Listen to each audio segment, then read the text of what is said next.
السلام عليكم طلابنا طلاب ثالثة ثانوي، يا رب تكونوا بخير. إن شاء الله يا جماعة هديكم زتونة الزتونة 7 مسائل كل يوم لمدة 5 أيام، ودي آخر حاجة ممكن نعملها في الإحصاء معاكم. 7 مسائل لو أنت جمعتهم في ال5 أيام هيطلعوا لك بكام؟ 35 مسألة. امتحان الإحصاء بتاعك 35 مسألة. نبدأ بأول 7 مسائل النهاردة، واليوم الأول معاك هنبتدي 5 مسائل هيكونوا على الباب إيه يا شباب؟ هيكونوا على الباب الخامس. الباب مين يا شباب؟ الخامس. يعني هنبتدي دلوقتي ال7 مسائل بتوع الباب الخامس. أول مسألة يا شباب، طبعا ده بقى مش مهم، ده الامتحان أساسا. إذا كانت فترة الثقة كذا، الراجل عاوز الوسط أو عاوز الخطأ. عشان تجيب الوسط، الوسط بيساوي يا شباب، بيساوي الحد الأدنى زائد الحد الأعلى، أجمعهم واقسم على 2. خلصنا. طب لو الخطأ الموضوع بس هطرحهم واقسم على 2. خلص الكلام وتحسب. دي لو عاوز معايا فترة ثقة. هنا بقى الراجل عكس لك السؤال، عاوز هو فترة الثقة. طيب عشان تجيب فترة الثقة لازم يكون معاك س وه، وتجمعهم وتطرحهم. طيب هو انت معاك س وه، اجيبهم. فين س؟ س ب40. طب اله احاول اجيبها. طبعا في قانون اللي هي يا شباب اوعى تنساه، هي بتساوي سيجما على جذر ن في علامة 1.96 المقابلة لفترة الثقة. سيجما معايا يا مستر؟ سيجما معايا، سيجما ب50 على جذر ن جذر 100 في 1 علامة 96. هحسب الحسبة دي اشوفها بكام بالآلة. هتطلع 5 في 1 علامة 96. ممكن نجيب الآلة. 5 في 1 علامة 96 يساوي احنا لخبطنا، نشيل عادي مفيش مشكلة. 5 في 1 علامة 96 طلعت لي 9.8. 9.8 من كام؟ من 10. 9.8 من 10. طيب مرة يا مستر تجمعهم ومرة تطرحهم، تعمل فترة الثقة هي حضرتك، ومرة تجمع ومرة تطرح. جمعهم 49.8 من 10، طرحهم 32. تمام؟ 32 وكام أو 30 قصدي، وكام واتنين من 10. دي فترة الثقة. المسألة الثالثة برضو على فترة الثقة، لو مديك الحد الأعلى، هو مين الحد الأعلى؟ س زائد ه. بتساوي كام؟ بتساوي 7 وعلامة 25. ومقدار الخطأ، مديني الخطأ 1 علامة 25. عاوز الراجل يجيب س بكام؟ المتوسط. ودي دي يا مستر بعكس الإشارة. خلص السؤال. س بتساوي 7 وربع ناقص علامة 1 وربع ب6. تاني، الحد الأعلى س زائد ه. 7.25 ده الناتج أهو. الحد الأعلى الراجل مديني الخطأ ده اللي هو ه. وديت دي بعكس الإشارة. إيه اللي بعده؟ هنا يا شباب لو طلب مني السؤال الرابع، يبقى أنا كده خدت كام سؤال؟ 3. الرابع طبعا انتوا عارفين الباب عليه كام سؤال يا شباب؟ 7 مسائل. لو طلب ه، لو طلب سيجما، لو طلب نون، كلهم دول زي بعض. هنا هنروح دلوقتي اهو، الراجل عاوز هنا، اقرا كده معايا، عاوز الخطأ اللي هو عاوز ه. ه بتساوي، فين الخطأ؟ سيجما على جذر ن في 1 علامة 96. احسب حسبتك. سيجما بكام؟ سيجما الانحراف 10.2 من 10 على جذر 64 في 1 علامة 96. واحسب حضرتك. المسألة اللي عليها الدور، الراجل طالب منك عينة حجمها، مديك نون، تمام، ومديك الخطأ ه. عاوز الانحراف. اتفقنا ان الانحراف يا مستر بتساوي، تهت انت معايا؟ يا ريت تبصمك دول. سيجما ه في جذر ن على 1.96. ه في جذر ن على 1.96. ه بكام يا مستر؟ ه معايا دور على ه الخطأ. 7.8 4 علامة في جذر ن. ن بكام؟ العينة 2 25 على 1 96 واحسب حضرتك. دلوقتي يا جماعة هنروح على الدرس الثاني في الوحدة الخامسة اللي هي بيتكلم عن النسبة والكلام ده. ده بيجي عليه مسألة واحدة في الامتحان. طب لو طلب النسبة بتعمل كده، لو طلب العدد بتعمل كده، لو طلب القيمة بتعمل كده. دول 3 قوانين. نشوف السؤال. إذا كان توزيع أجور عمال أحد المصانع بيتعطي بالميو بتاعته بكذا. الميو بتاعته بكام يا شباب؟ الميو بتاعته بكام؟ ب5000 والانحراف ب500. طيب الراجل عاوز عدد العمال التي يزيد أو تزيد أجورهم تزيد عن كام؟ 6145. اتفقنا يا شباب دي مسألة لازم نحولها للتوزيع الطبيعي المعتاد اللي هو ازاي؟ اقول لام س هتبقى صاد بقى اكبر 6145 ناقص 5000 على 500 يبقى لام صاد العلامة 2 علامة 29. حسبت دول. طيب صعب كده؟ يعني الرقم ده طرحت منه. طيب بعدين يا شباب بعدين نتصرف ازاي؟ بعدين دلوقتي هي دي زي ما خدنا، ركز بقى شويه كده. لما دي تكون موجب زي ما شرحت لك في الاول، لما دي تكون موجب ودي تكون موجب يبقى نص ناقص، وابحث عن دي في الجدول وهفهمها لك الحته دي في المساله اللي جايه. فين بقى؟ 2 علامه 29 2 علامه 29 2 2 2 2 2 2 2 اهي، وعد لحد 9 0 1 2 3 4 5 6 7 8 9 4 8 كام؟ 90. 4 8 كام؟ 90. هتطلع بكام؟ 0 1 0 كده 9. دي يا شباب انا عاوز ايه؟ اقرا كده اقرا كده. النسبة المئوية. طب النسبة المئوية اقرا كده. النسبة المئوية اضربها في كام؟ في 100. يبقى الرقم ده هضربه في كام يا شباب؟ في 100. هتطلع 1 علامة 9 من 10. هضربه في كام؟ في 100. او اضرب الاحتمال في 100 وخلص نفسك. 1 علامة 9 من 100. اللي بعده هنخش دلوقتي في التوزيع الطبيعي نفسه يا جماعة. لما يجي لي مسألة زي كده أول ما تلاقي شيل الميو وشيل كمان السيجما يبقى المسألة أصبحت بسيطة. بقت س تبقى صاد كمان العلامة -2 العلامة 2. طب أول ما تلاقيهم شكل بعض يلا حط 2 وابحث في الجدول عن كام؟ عن الاتنين. طب الاتنين دي يا مستر ده أنا مش عارفها، حط لها علامة 0 0. دور في الإيه؟ في الجدول. أنا عاوز 2 علامة 0 0. آخد أول رقمين 2 علامة 0 2 علامة 0 2 أهي. عاوز 0 يبقى دي 4 7 7 2. 4 7 7 كام؟ 2. 4 7 7 2 وتضربهم حضرتك. اللي بعد دي مسألة مباشرة تروح على طول ابحث في الجدول. ابحث فيها يا شباب في الجدول. ابحث في الجدول عن 1 علامة 4 4 2. طيب نشوف الجدول. 1 علامة 4 2 1 4 1 4 أهي تمشي لحد 2 أهي 4 2 2 4 2 2 2 يا مستر. دي حتة مهمة جدا وبتلخبط الطلبة.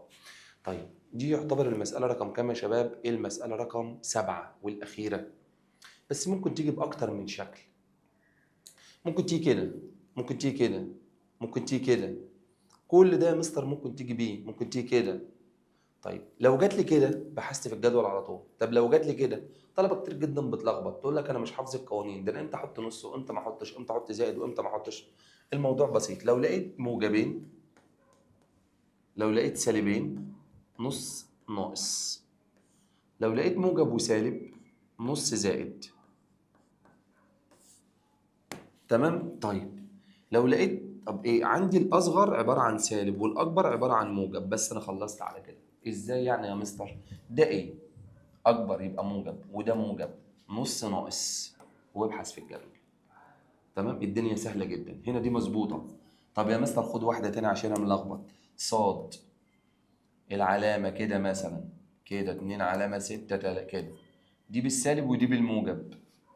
ما هي الاصغر قلنا سالب يبقى نص زائد وابحث عن دي في الجدول. 2 علامه 36 نبحث لك عنها في الجدول 2 علامة 36 أول رقمين 2 3 2 3 2 3 2 3 2 3 2 3 ودي كام؟ 6 تمشي 6 خانات 0 1 2 3 4 5 6 4 9 9 4 9 0 9 واحسب حسبتك بالآلة. هنا برضو يا مستر المسألة دي برضو بتلخبط الطلبة شوية، اعتبر دي آخر حاجة في رقم 7 اللي هي كام؟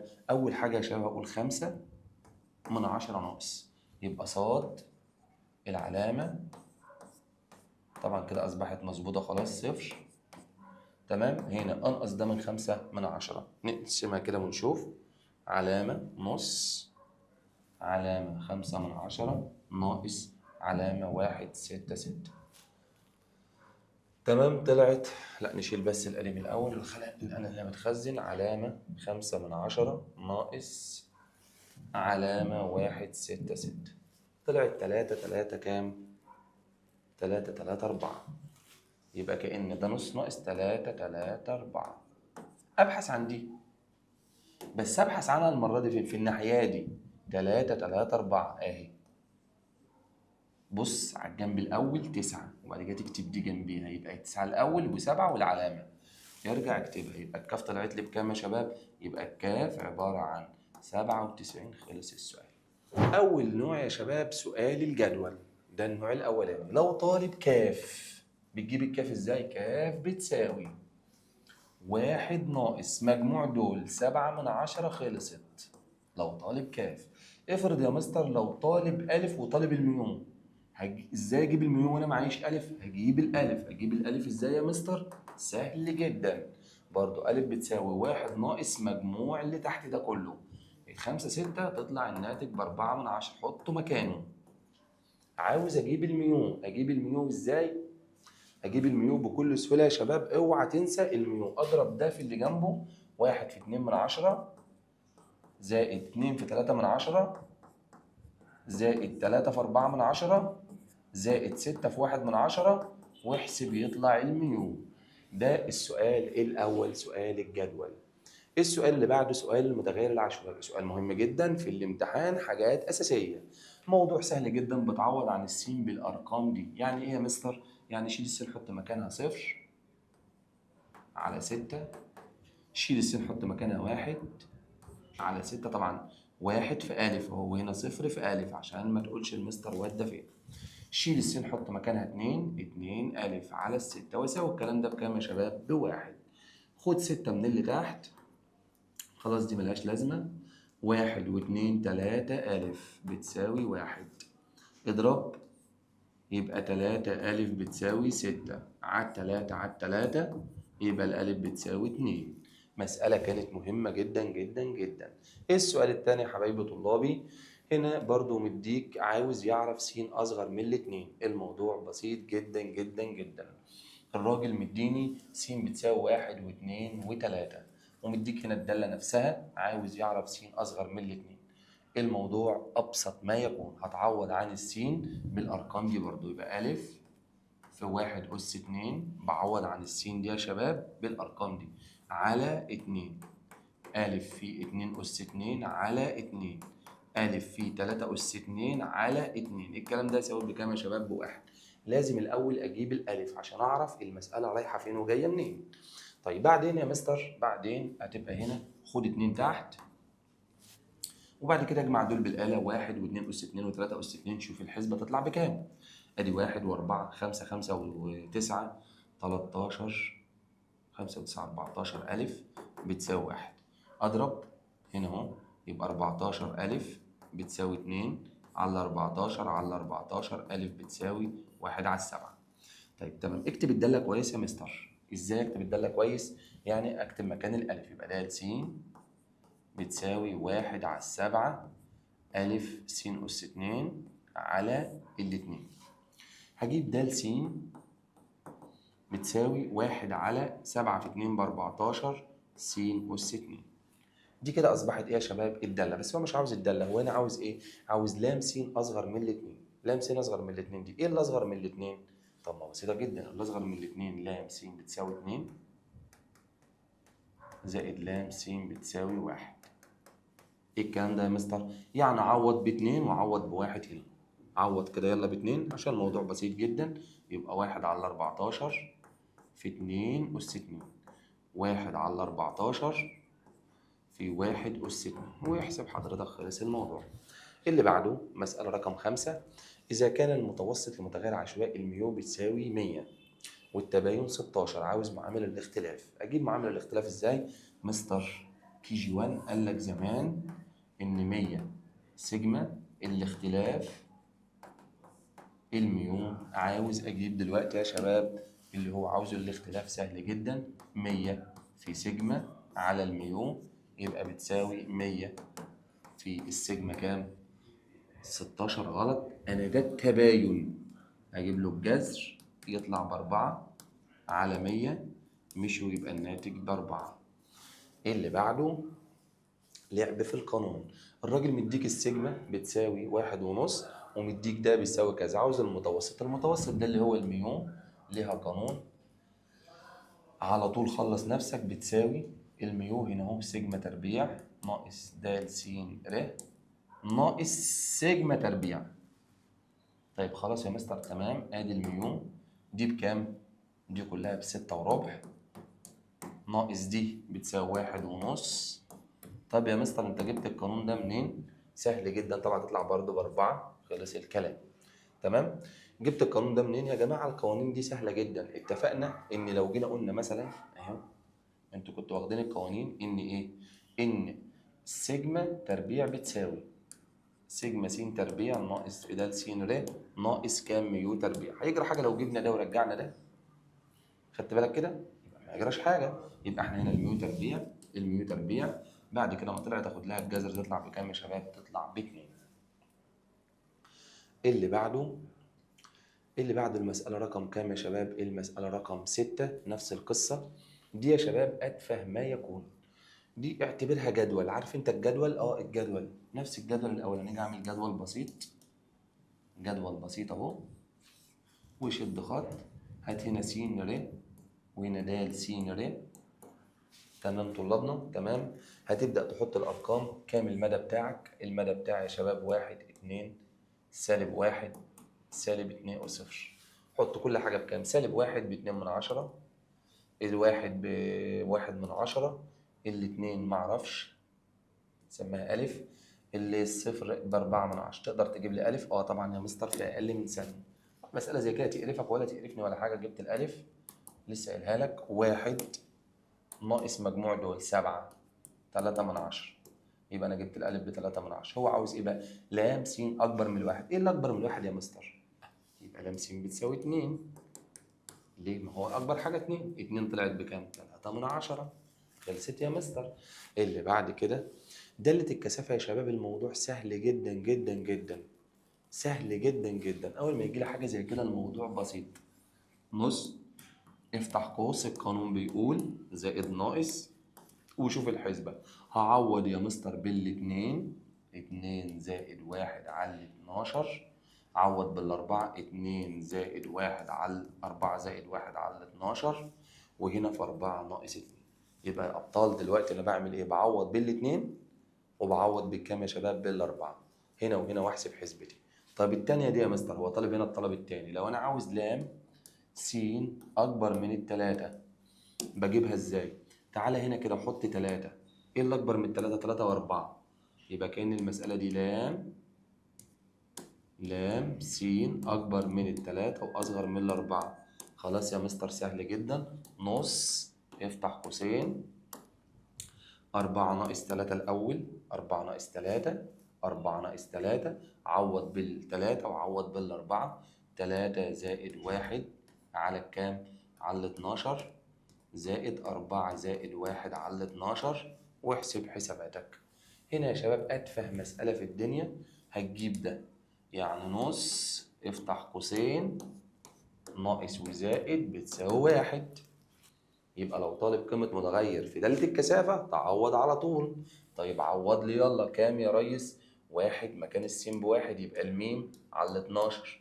5 ميم على 12. الناحية التانية 5 ناقص 1. أنت فاهم؟ يعني مرة بعوض بالسين ومرة بعوض بالخمسة. يحط هنا والمرة التانية 5 ناقص 1. يلا خلاص النص ينزل، وهنا قدامها 1 في 6 م، جمعت دول، وال12 في 4 بتساوي 1. حالتك الجميلة وضرب لي كل دول عليها، يبقى يطلع بمين بتساوي كام يا شباب؟ 1، وخلص الموضوع. أول حاجة في التوزيع الهندسي، التوزيع الهندسي يا جماعة بيجي مسألتين في الامتحان، مش قصة كبيرة. بجيب حاجة اسمها ح 2/10، 1 ناقص ح يبقى 1 ناقص 2/10 بكام؟ 8/10. بجيب طبعا النون بتاعتك ب3، وابدا احط القانون بتاع حضرتك وخلص الكلام. هجيب ايه؟ هو عاوز ده، طب بيساوي ايه ده؟ ح، القانون مكتوب لك فوق اهو، في 1 ناقص ح أس نون ناقص 1. طيب مين ح يا مستر؟ 2/10. مين ده كله؟ 8/10. نون ب3 يبقى أس 2، احسب حساباتك، خلص الكلام. لو طلب التوقع، سهل جدا يا مستر. التوقع بيساوي ايه؟ التوقع بتاع حضرتك اللي هو الميون 1 على ح، يبقى 1 على 2/10. طب لو طلب حاجة زي كده يا مستر، لام س أصغر من الاتنين، ما هو مش لازم تجيلك المسألة دي، أنا بديك المسألة فيها كل حاجة. لام س أصغر من الاتنين، إيه اللي أصغر من الاتنين يا مستر؟ يبقى هو عاوز لام س بتساوي 2 زائد لام س بتساوي 1. وحضرتك الموضوع سهل، بدل ما بتحل مسألة واحدة بتحل كام مسألة؟ 2 يا مستر. طيب يلا نشوف هنا كام؟ 2/10 في 8/10 أس 1. 2/10 في 8/10 أس 0. يلا كمل إجاباتك، ده السؤال الأول. خش يا مستر على السؤال الثاني اللي هي المسألة الكلامية اللي على التوزيع. مين؟ اللي على التوزيع الهندسي. إذا كانت تجربة الراجل مديك ح بتاعتي ب3، يبقى على طول 1 ناقص ح بكام؟ 1 ناقص 3/10 تطلع بكام؟ 6/10 ولا كام؟ 7/10. طيب احتمال أن يكون النجاح الذي حققه في المحاولة الثالثة، يعني أنا عاوز لام س بتساوي 3. خلص الكلام. حل حضرتك 3/10 في 7/10 أس 3 ناقص 1. احسب بالآلة، خلص الموضوع. ده كده مسألتين التوزيع الهندسي، ما تقرفش نفسك. مسألتين التوزيع ذات الحدين، برضو أهم حاجة تحفظ القانون، القانون مكتوب قدامك، وتطلع الطلبات بتاعتك. معايا نون ب5، معايا ح ب2 على 3، معايا 1 ناقص ح 1 ناقص 2 على 3 بتلت. نبدأ نشوف. المسألة الأولى مباشرة جدا، نون ق 5 ق كام يا شباب؟ ق 4 في كام؟ في ح اللي هي معاك 2 على 3 أس اللي تحت في 1 ناقص ح، أنا جايبها بتلت، أس ده ناقص ده بواحد. واحسب على الآلة، ونون ق ر، طبعا حسابتها على الآلة سهلة جدا يا شباب. فين مثلا أهي 5، نشيل بس اللي على الآلة الأول. 5 القاف يا جماعة، 5 القاف بتتكتب شيفت على، تمام، شيفت على كام؟ 4. وتحسب الحسبة بتاعتك طلعت لي بكام يا شباب؟ طلعت لي ب5. يبقى كأن الناتج دلوقتي عندي ده ب5، وده طبعا أنا هحسبه بآلتي، وده أنا هحسبه بآلتي، وخلص الكلام. اللي بعده، ألقي حجر نرد منتظم 100 مرة، وكان عدد مرات ظهور العدد 2 هو 1 على 10. دي مسألة فيها حركة يا جماعة، بس ما تهمنيش، مسألة بسيطة جدا جدا جدا جدا. أول حاجة فين ح؟ طيب واحد رمى حجر النرد 100 مرة، العدد من 2 ده طلع 10 مرات، يبقى الاحتمال 10 على 100، 1 على 10. تمام؟ هجيب 1 ناقص ح يبقى 1 ناقص 1 على 10 تطلع بكام؟ 9 على 10.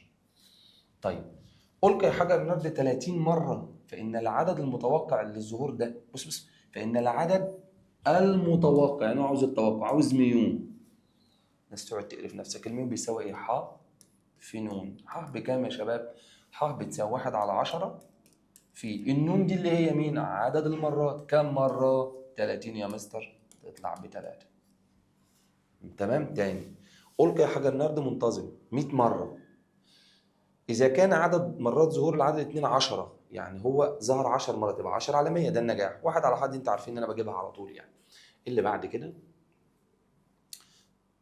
رحنا على الباب الأول. الباب الأول طبعا كلام سهل جدا جدا جدا.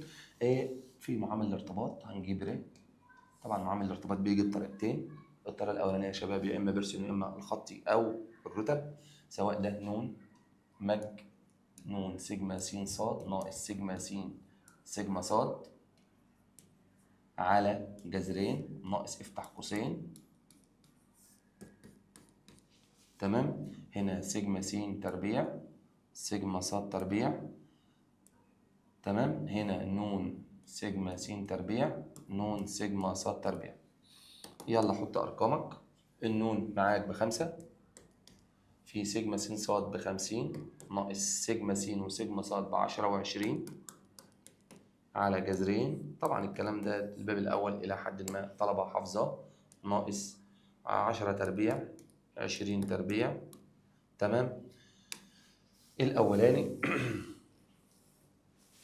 اللي الجزء الاولاني نون مج س ده يبقى نون 5 في 30. والتاني كام؟ والتاني 5 في ص تربيع ب90. احسب حسبتك تقريبا طلعت بواحد، جبت معامل الارتباط. معامل الارتباط التاني يا شباب اللي هو المسألة بتاع معامل الارتباط هتيجي منهم واحدة أكيد مفيش كلام. 1 ناقص 6 مج في تربيع على نون في نون تربيع ناقص 1. حضرتك هتبدأ تعوض تعويض مباشر. الواحد ينزل الستة تنزل، مجموع الفروق 40 على نون. فين النون؟ عندك 5 اهي هناك اهي. تمام. في 5 أس 2 ناقص 1 وحضرتك تحسب بالآلة تقريبا تطلع -1. أقوى معامل ارتباط. بص تبص دي الأول، ده مش ارتباط، الكلام ده غلط عشان الارتباط ما بيكونش أكبر من 1. دي علامة عشرية. تبص بعد العلامة، بعد العلامة هنا كام؟ 7 تمام، هنا 9 تمام، هنا 2 من أكبر حاجة 9 خلصنا. ممكن يلعب عليك بقى يقول لك أقوى معامل ارتباط، أقوى معامل ارتباط عكسي. اقوى معامل ارتباط ايه يا شباب؟ عكسي. اجيبه ازاي؟ اقوى معامل ارتباط عكسي لازم يبقى سالب، هو ده. طب اقوى معامل ارتباط طردي تاخد الموجب.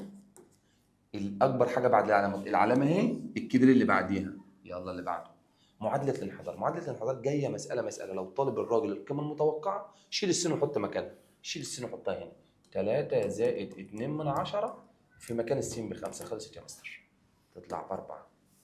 يبقى القيمة المتوقعة هتشيل بس السين وتحط مكانها كام؟ 5، مش قصة يعني. اللي بعده هنا الراجل دلوقتي عاوز الخطأ. الخطأ يلا شديني ايه؟ خطين، والخطأ ده لازم يطلع بقيمة ايه يا شباب؟ قيمة موجب.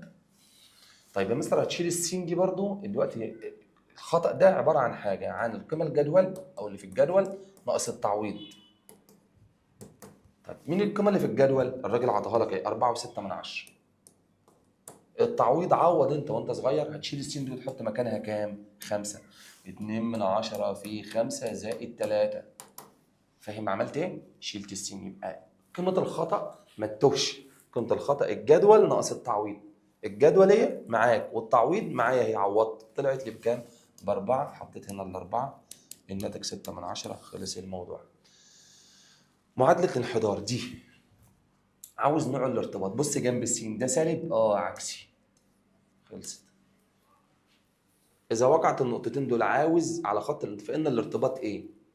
طالما مديك حاجات في الانحدار الارتباط يا إما يبقى طرد يا إما يبقى إيه؟ عكسي. هنا عشان أجيب الانحدار بجيب حاجة اسمها ب. ب دي اللي هي معامل س اللي هي الميل.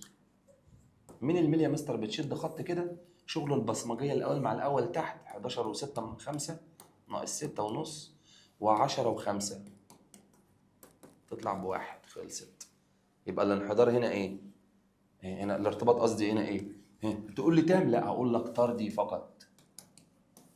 تمام؟ جميع النقط لشكل الانتشار. قلنا يا جماعه لو النقط دي كلها ده خط والانتشار النقط كلها على الخط يبقى ده ايه يا شباب؟ عكسي، بس عكسي تام. هنروح دلوقتي على السبعه بتوع الباب التاني. اول مساله في الباب التاني الراجل بيطلب منك شويه طلبات. بيديك مخطط الساق والاوراق ويطلب من حضرتك اكبر قيمه. اكبر قيمه هي اخر قيمه 99. أصغر قيمة هي أول قيمة 50. الدنيا بسيطة جدا. مين المدى يا مستر؟ المدى تطرحهم لي من بعض. أكبر قيمة ناقص أصغر قيمة تطلع ب49. خلصنا. مين المنوال؟ يبقى أكبر قيمة آخر قيمة، أصغر قيمة أول قيمة. طيب مين المدى؟ أكبر حاجة ناقص أصغر حاجة. خلصنا كده. طيب النوع الثاني عاوز المنوال. المنوال ده فين المكرر كتير اهو، 3 و8. اوعى تلخبط، 3 و8. طيب يا مستر اللي بعده عاوز اجيب الوسط. الوسط بس نكتبه هنا كده. الوسط انا هكتبه سريعا كده. الوسط بتجمع الارقام دي، بس يا مستر انا ما بعرفش اكتبها. طيب ما عادي، 50 59 64 و65 وهكذا على مجموعهم. عد 1 2 3 4 5 6 7 8 9 10 11 12 13 14 15 16 17. ده الوسط، مجموعهم على عددهم. الوسيط، والوسيط دي يا جماعه بنسبه كبيره هي اللي جايه فين؟ هي اللي جايه في الامتحان. مساله كويسه جدا، مهمه طبعا. الوسيط بعمل ايه؟ اول ما تسمع كلمه الوسيط برتب. اول ما اسمع كلمه الوسيط بعمل ايه يا شباب؟ برتب. رتب كده معايا. رتب. اول ما اسمع الوسيط ترتيب على طول. 1 2.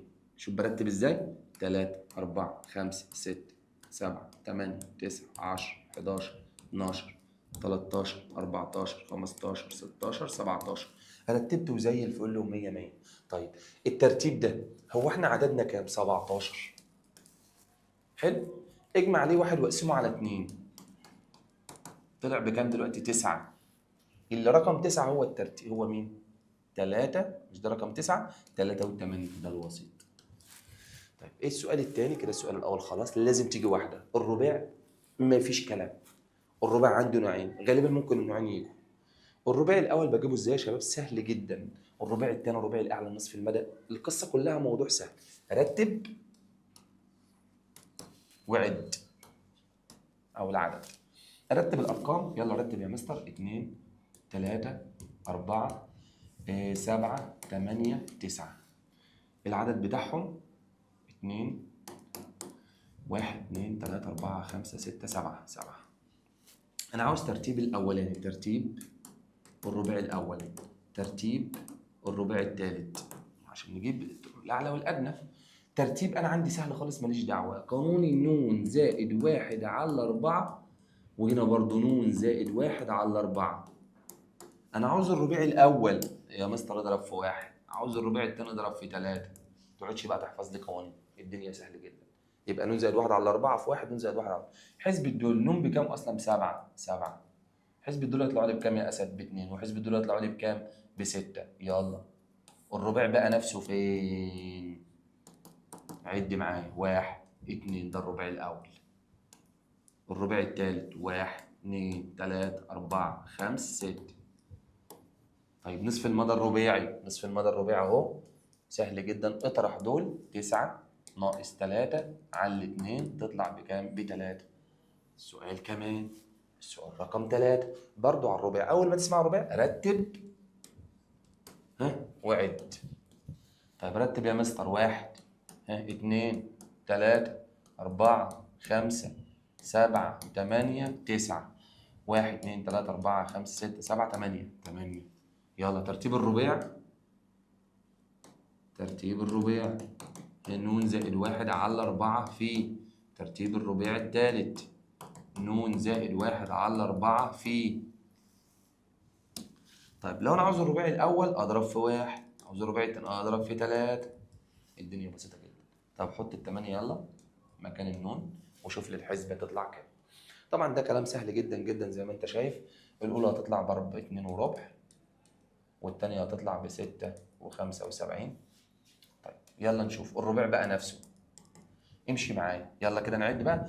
1 2 تيجي اعمل لي اكس هنا كده، صح؟ تمام قوي، سهل خالص. ابدا لي بالاثنين زائد، ما تحفظش قوانين.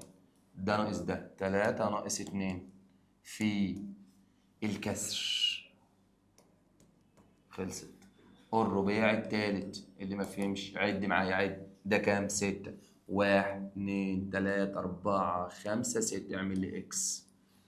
7 زائد افتح قوس 8 ناقص 7 في كام؟ في الرقم الكسر العادي اللي هو كام؟ 75 من 100.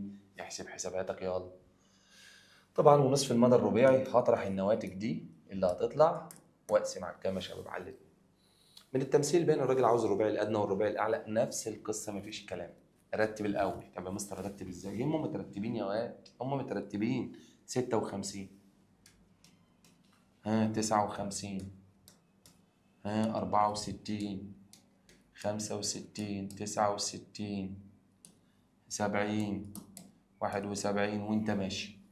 بعد ما رتبت تعد 1 2 3 4 5 6 7 8 9 10 11 12 13 14 15. عددهم كام يا أسد؟ 15. نفس القصة، جيب ترتيب الرباعي الأعلى. ترتيب ر واحد. ترتيب ر واحد بجيبه ازاي يا شباب؟ سهل جدا. ن زائد 1 على 4 في 1. ترتيب الرباعي الثالث، ن زائد 1 على 4 في 3. سهل جدا زي ما انت شايف، كلام بسيط جدا. طيب النون عندي بكام هنا يا شباب؟ النون عندي ب 15. احسب حسبتك وشوف الحسبة بكام. كام الناتج يا أسد؟ الناتج هيطلع 16 على 4 فيها الأربعة، ودول هيطلع ب 12. عد يلا، 1 2 3 4 أهو. يبقى الرباعي الأول ب 65. وهكمل عد، هتلاقي الرباعي التالت هيطلع لي بكام يا شباب؟ ب 80. كده خلصنا من الرباعيات. هنروح على السؤال اللي بعد كده. سؤال جميل جدا. إذا كان ترتيب الرباعي ر واحد، ر واحد بتساوي 5 و75. الراجل عاوز عدد القيم. أنت أعطيك أنا ترتيب الرباعي إيه؟ سهل جدا. ن زائد 1 على الأربعة في 1 هتساوي 5 75. طيب شيل الواحد ملوش لازمة، اضرب الأربعة في 75 يبقى ن زائد 1 على 4. 4 في 75 ب 23. وأدي دي بعكس الإشارة، يبقى ن تساوي 23 ناقص 1 تطلع ب 22. سهل جدا جدا جدا. واوعى تنسى، اوعى تتوه، 7 مسائل في كل حاجة مجمل الأمر. نكمل يا أبطالنا. السؤال اللي بعد كده المقالي، سؤال مهم جدا، ده اللي جاي مقالي السنة دي، المقالي بتاع الامتحان هو ده. سهل جدا. بتعمل ايه؟ الموضوع أبسط ما يكون. مديك جدول وعاوز الرباعيات، برضو بترسم حتة جدول، بس أنا طريقتي غريبة شوية. المجموعات، التكرار الصاعد. طيب يلا يا مستر ابدأ خش معايا ونشوف هتعمل ايه. أول حاجة يا معلم، رص لي الأرقام دي أقل من 25 30. كمل بقى طبعا، 35 40 45 كمان 50. أنت زودت لي واحدة يا مستر؟ طبعا زودت لك واحدة. طيب وبالمرة أنت زودت إزاي؟ مش هو ماشي بالخمسة؟ يبقى في حاجة اسمها طول المجموعة ب5. أدي أول حاجة التكرار. هبدأ بكام؟ بالصفر يا مستر. صفر و7. 7 و3 تطلع بكام؟ 10. 10 و5 15. 15 و10 25. 25 و5 30. حلو أوي، كونت الجدول. طب فين يا مستر بقى؟ برضه هنبدأ نشتغل. ترتيب الرباعي، يبقى أنا هعمل إيه؟ ترتيب الرباعي الأول. ترتيب الرباعي الثالث. سهل جدا جدا جدا. الترتيب بجيبه إزاي؟ قال لك هنا بقى الترتيب ن على 4 في 1 برضه. مفيش ن زائد 1، يبقى 30 على 4 في 1 يطلع بكام؟ 30 على 4 في 1 تطلع ب7 ونص. هنا 30 على 4 في 3 تطلع 22 ونص. عسل. فين يا مستر الرباع؟ خد بقى طريقتي انا بقى غريبه اهي، طريقتي انا الغريبه اهي. ركز معايا شويه، ركز ركز هنا. فين يا مستر السبعة ونص؟ في اهي. ما تحفظليش قوانين. يبقى ليه واحد بيساوي. بص هاجي عند كده، بص بص، مش السبعة ونص بالرقمين، تيجي عند الرقمين دول كده وتيجي اعملهم زي المربع كده، بص بص كله قصادهم. تاخد رقمين هنا ورقم قصاد الصغير هنا. 30 زائد شد خط في 5 اللي هو طول الفترة دي أو طول المجموعة. كام؟ 7 ونص ناقص 7 و10 ناقص 7. احسب حساباتك خلص. بدل ما تحفظ ر 3 للي ما فهمش ماشي.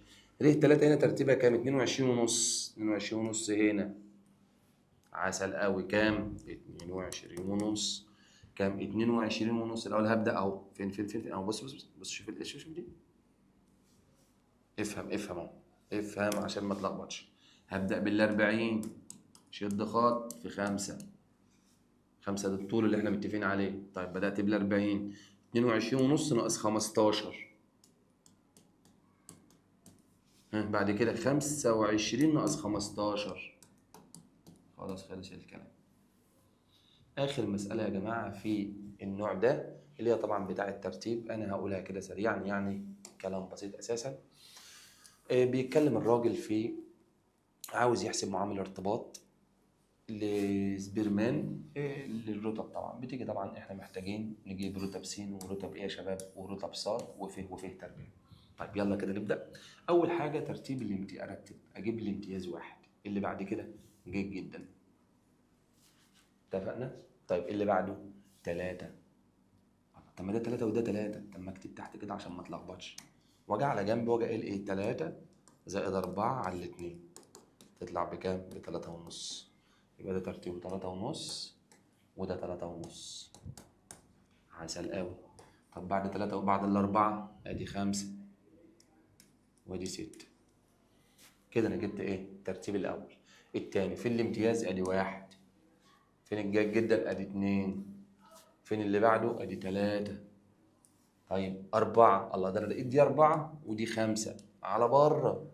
4 زائد 5 على 2، وتكتبهم كده بعيد جوه كده، مش تروح تكتبهم لي على الحرف ده اللي انا هاخده بعد كده. طيب تطلع ب4 ونص. طيب يا مستر هنا 4 ونص وهنا 4 ونص.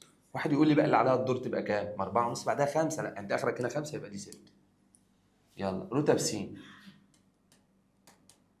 رتب ص ف تربيع.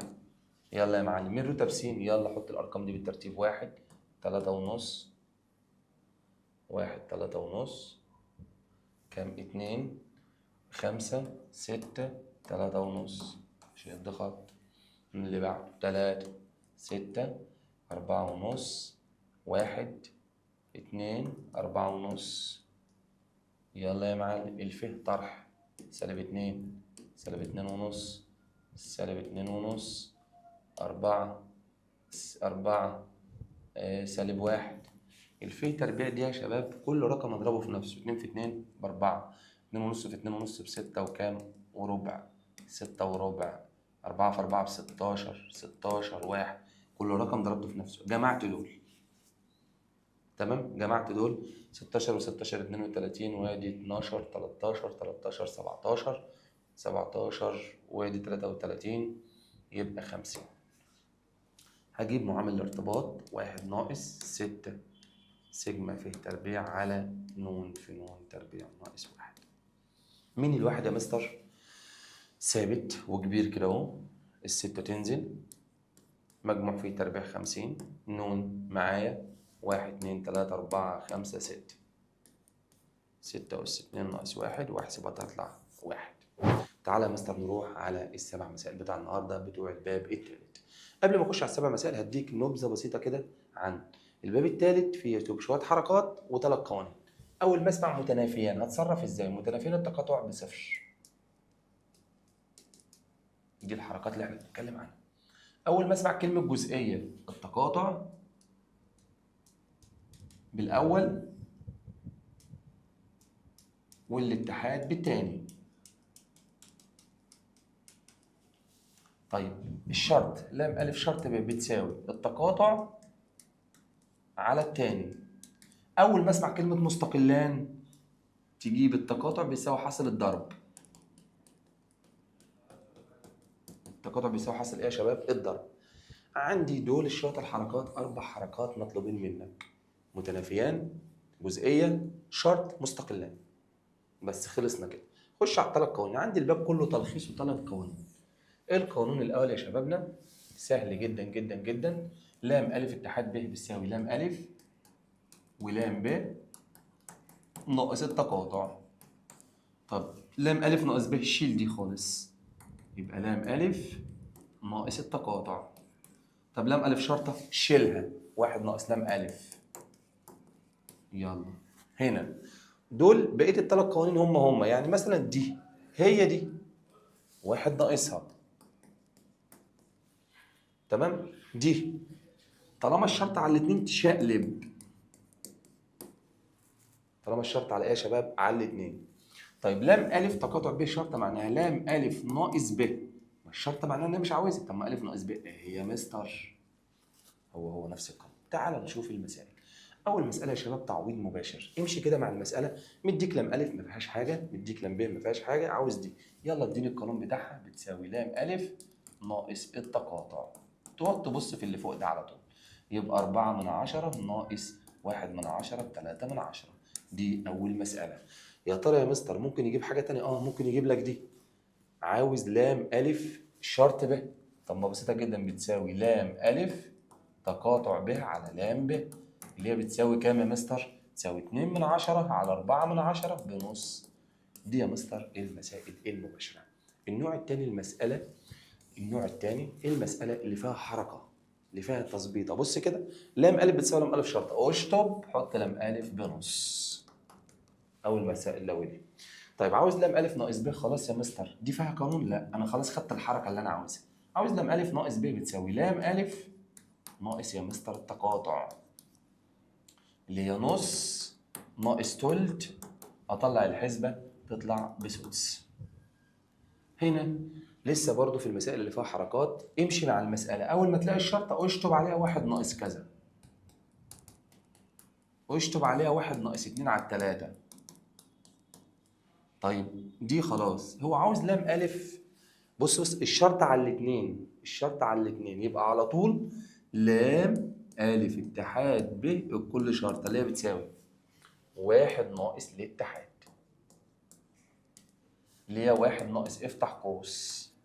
طبعا انت حافظ قانون الاتحاد، لام ألف زائد لام ب ناقص التقاطع. ألف بكام معايا؟ ألف بربع، الب ب2 على بتلت، التقاطع بتم، وتحسب حسبتك. لام ألف تقاطع ب، قلنا ده قانون مستر كيجي، اللي هو بيقول لك ايه؟ بيقول لك ان لو انا عاوز لام ألف شرط ب تساوي لام التقاطع على لام التاني. انت عاوز التقاطع صح؟ مستر كيجي قال لك ايه؟ اضرب دول في بعض. يلا يا معلم، 12 في تلت، يلا خلص السؤال. مش قال لك اضرب دول في بعض؟ دي اهي ودي اهي، يلا خلاص خلصنا. اضرب. هنا نفس القصه، الله امشي مع المساله. ده لام الف ناقص ب، حط قانونها، لام الف ناقص التقاطع. طب دي بكام؟ ب1/10. طب ما توديها بعكس الاشاره، يبقى لام الف ب5/10. كمل قرايتك يلا، ولا كمل شغلك. دي فيها حاجة؟ لا ما فيهاش. خش على اللي تحت، لام ألف شرطة تقاطع ب تساوي لام ألف تقاطع ب شرطة على لام ألف. عسل أوي، حطيت القانون. دي معناها إيه؟ دي عليها شرطة، يبقى لام ألف ناقص ب على لام ألف. لام ألف ناقص ب الكتاب مديها أصلا بكام؟ 4/10 على كام؟ 4/10 لام ألف، أنا جايبها ب5/10، تطلع الناتج 4/5. اللي بعده، في تجربة إلقاء حجر نرد منتظم احتمال ظهور دي جميلة، دي مسألة جميلة. المسألة دي يا شباب علما بأن هي دي هي الشرط برضه. بص تجيب فضاء العينة ده، مين فضاء العينة ده؟ بص طالما لقيت احتمال شرط، يعني هي الكلام بالعربي، علما بأن تجيب ده الأول. فضاء العينة ده بكام؟ يلا كده نشوف. مين الأعداد الفردية؟ 1 و3 و5. 1 و3 وكام؟ 5. اقرا بقى. خلاص كده انا خلصت الجزء ده، خلاص انساه. احتمال ظهور عدد 3، في كام 3 قدامك؟ 1 على 3 عددهم. خش على اللي بعده. اللي بعده الراجل بيقول لك مستقلان، اول ما تسمع مستقلان تجيب التقاطع. التقاطع بيساوي الضرب، ده التقاطع. تمام، التقاطع يبقى 6/10 في 12. 6/10 في كام يا شباب؟ لا معلش اسف، 6/10. دلوقتي التقاطع بيساوي كذا. طب هو عاوز لام الف، لام الف بتساوي ايه؟ طب ما احنا قلنا مستر كيجي قال لك ايه؟ قال لك في حالة مستقلان التقاطع يساوي لام الف في لام ب. لام الف في لام ايه يا شباب؟ في لام ب. انت عاوز تجيب لام الف بتساوي التقاطع على لام ب. التقاطع بكام؟ التقاطع ب12 على لام ب، خلص الكلام. طب عاوز يعرف نوع الحدثين، اول ما يقول لك نوع الحدثين اقسم الكشكول نصين. اقسم الكشكول ايه؟ نصين. تجيب التقاطع هنا وتجيب لام الف في لام ب هنا. اول ما تسمع كلمه عاوز يعرف نوع الحدثين، يعني عاوز يعرفهم متنافيان مستقلان مش عارف ايه. طب الف التقاطع ده الراجل مديها مديها 3 من 10. طب بعد كده انت هتجيب دول 6 من 10 في 5 من 10 برضه مش طلعوا زي بعض، يبقى مستقلان. يبقى ايه يا شباب؟ مستقلان. المسألة الخامسة، صندوق بيه 5 كرات حمراء و10. دي مسألة جميلة جدا جدا جدا، وفي طلبة كتيرة جدا بتغلط. الموضوع بسيط جدا. أول حاجة تمسك دول تجمعهم 15 كرة. حلو. سحب الكرة التالية الأخرى بدون إحلال. يعني إيه بدون إحلال؟ خدت الكرة بسحبها وارميها. طيب بدون إحلال، يلا كده يا مستر نشوف. احتمال الكرتان حمراوتان. المرة الأولانية الحمرا 5. طب المرة التانية ما هنقصوا، مش نقصوا الحمرا دي، الحمرا دي نقصت بقت 4 والعدد الكلي نقص ب 14. اضرب دول خلصت. ايه المسألة الثابتة؟ مستقلان. عاوز دي. أول ما أسمع مستقلان أجيب التقاطع. تساوي لام أ في لام ب بتساوي 3 في 6 ب 18. عاوز لام أ شرطة. قلنا دي يا شباب لها موضوع التقاطع على التانية. طب التقاطع دي معناها ايه؟ مش ده الشرط اهو، ده قانونها كده. طيب يا مستر، طالما الشرط كده وقانونها كده، قلنا الشرط ده معناها ايه؟ يبقى تتقلب طرح على لام ب. طيب لام ب بتساوي ايه؟ لام ب ناقص التقاطع. قانون على لام ب. عوض يا مستر. لام ب بكام؟ لام ب ب6 من 10. التقاطع بكام؟ 18. لام ب بكام؟ 6 من 10. احسب حساباتك. دلوقتي يا شباب اسيبكم على خير. ان شاء الله الامتحان بكره من المسائل اللي كانت على الصبابير بتاعتي، ان شاء الله بالارقام، ان شاء الله من الملزمه. ركز ما تنسانيش ان شاء الله. انت داخل على تقفيل. السلام عليكم ورحمه الله وبركاته. نلتقي بعد الامتحان في فيديو خفيف هنشوفكم عاملكم ايه. ما تنسوش تطمنوني. السلام عليكم ورحمه الله وبركاته. السلام عليكم يا شباب. ان شاء الله ربنا ينولك اللي في مرادك. ربنا يبارك لك ويهدي لك على قد تعبك. السلام عليكم ورحمة الله وبركاته.